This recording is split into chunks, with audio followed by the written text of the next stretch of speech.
A cold breeze slipped through the cracks of the old window as the clock crept closer to midnight. Outside, fireworks waited impatiently, ready to announce the birth of another year. Inside a small, dimly lit room, a young man named Elias sat hunched over his desk, staring at a blank page.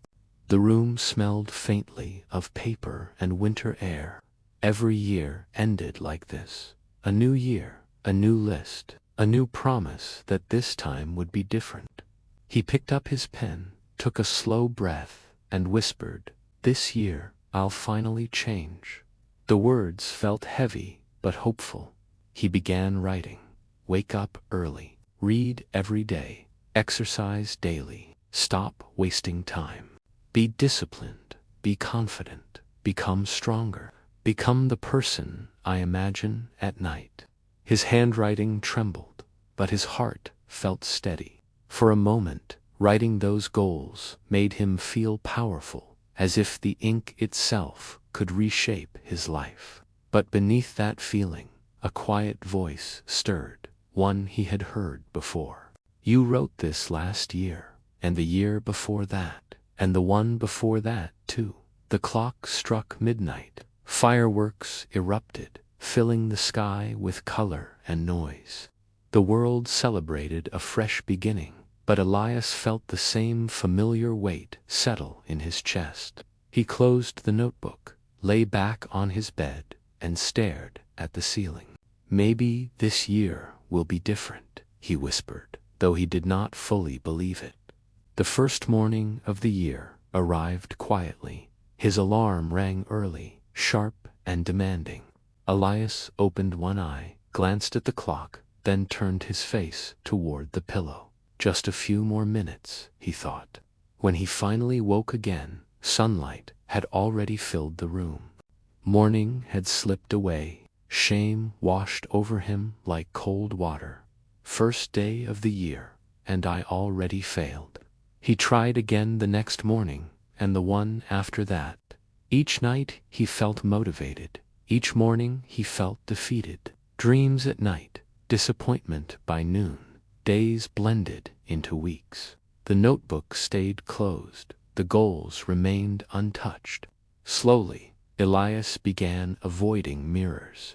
Whenever he caught his reflection, it felt like it whispered, "You talk a lot, but you never move." He hated that voice. He hated how honest it sounded. Toward the end of the month, one quiet evening found him back at the same desk.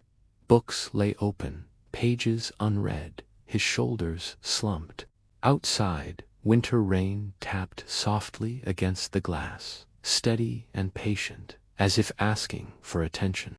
Elias rested his hand on the desk and exhaled. "I don't understand," he murmured. "Why can't I change? Why do I keep failing myself?" His voice cracked in the silence. As he reached for a pen, his fingers brushed against an old drawer pushed slightly out of place. He slid it open and noticed a small folded envelope tucked between two books. The paper had yellowed with time. His name was written on the front in familiar ink, "From Elias to Elias." He frowned. When did I write this? Curiosity tightened his chest as he unfolded it slowly. The words inside made him freeze. "Don't make new goals this year. Make new habits." His breath caught. He kept reading. "The future does not change when the calendar changes. It changes when you change.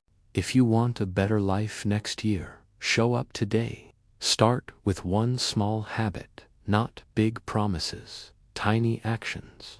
They will feel small, but they will save you. Trust me, I am you." Elias stared at the page, heart pounding. He read the letter again, then again. The handwriting was unmistakable. It was his. He had written this 1 year ago and forgotten it completely. Forgetting promises made to others hurts, but forgetting a promise made to yourself cuts deeper. Something heavy inside him cracked. I told myself this, he whispered, and I didn't listen. He sat still for a long time, not feeling motivated, not excited, just aware. For the first time, responsibility replaced hope. That night, Elias did not write a long list. He did not promise miracles. He chose one habit. Wake up 10 minutes earlier, not an hour, not 2, just 10 minutes. It felt almost silly, but the letter echoed in his mind. Tiny actions save you. The next morning, the alarm rang. His body begged him to sleep. His mind searched for excuses. He whispered, just 10 minutes, and he stood up. It was small, but it was real. The next day, he did it again. Some days, he failed. Some days, he succeeded. But he did not quit. He stopped chasing perfection and started chasing consistency. Slowly, mornings felt clearer. His mind felt steadier. Guilt lost its grip. Confidence grew quietly. He added another tiny habit. 5 push-ups. Too small to fear. Small enough to repeat. Then 10 minutes of reading.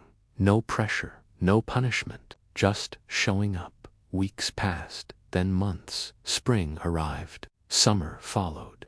By winter, he no longer recognized the man who avoided his reflection. Here is the practice Elias followed, and you can too. Choose one habit so small it feels almost meaningless. Something that takes less than 10 minutes. Decide when you will do it. Do it daily, even when you fail at everything else. Do not add more until this one becomes automatic. Small habits done daily change everything. A year passed quietly. New Year's Eve returned. Fireworks again filled the sky. The world celebrated loudly, but Elias sat calmly at his desk. He opened his notebook. This time, he wrote only one sentence. Thank you for trying again. He opened the old letter, read it slowly, and smiled. Then he wrote a new one for his future self. You are stronger than last year, not because you changed everything, but because you kept showing up. He sealed the envelope and placed it gently in the drawer. For the first time, a new year did not scare him. He understood the truth now.